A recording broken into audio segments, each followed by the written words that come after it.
pertama kali dapat yaitu adalah hidung, di mana hidung ini memiliki beberapa organ. Di antaranya ada rongga hidung, tulang hidung, serabut saraf pembauh, serabut saraf ke otak, dan bulu-bulu halus.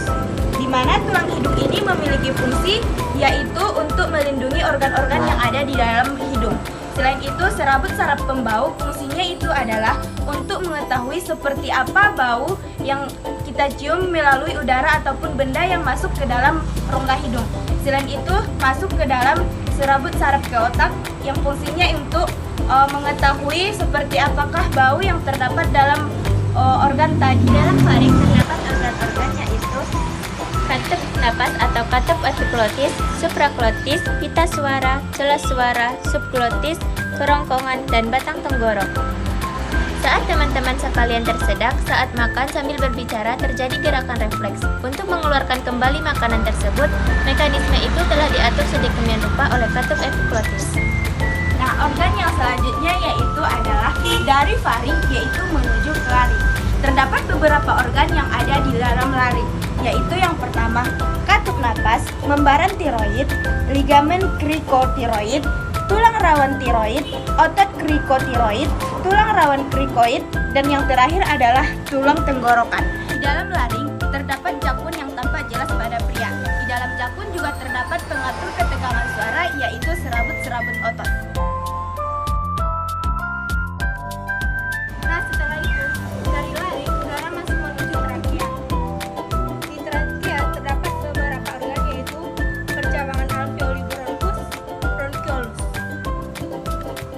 Pada ujung trakea terdapat bronchus, yaitu percabangan yang menghubungkan trakea dengan paru-paru kanan dan paru-paru kiri. Setelah udara masuk dari trakea dan bronkus, selanjutnya udara akan masuk ke bronchiolus.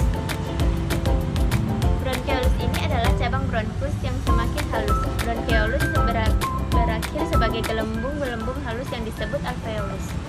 Hai teman-teman, ujung akhir dari pernapasan ini adalah pada paru-paru. Paru-paru terdapat di rongga dada loh. Dan rongga dada ini memiliki dua cabang, yaitu bronkus dan bronchiolus. Udara akan melewati dua cabang yang tadi. Setelah itu, udara masuk ke dalam gelombang udara pada paru-paru loh yang disebut dengan alveolus. Alveolus ini adalah berisi pembuluh darah yang tempat terjadinya pertukaran oksigen dan karbon dioksida. Paru-paru dilindungi dari gesekan karena adanya cairan limfa terdapat di pleura. Teman-teman, dari pembahasan kami yang tadi, terdapat beberapa organ yang ada pada pernapasan manusia.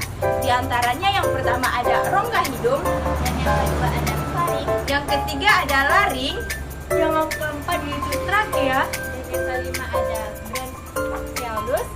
Dan yang terakhir ada paru-paru. Sekian hasil dari film pendek kami, kurang dan lebihnya kami mohon maaf. Semoga bermanfaat.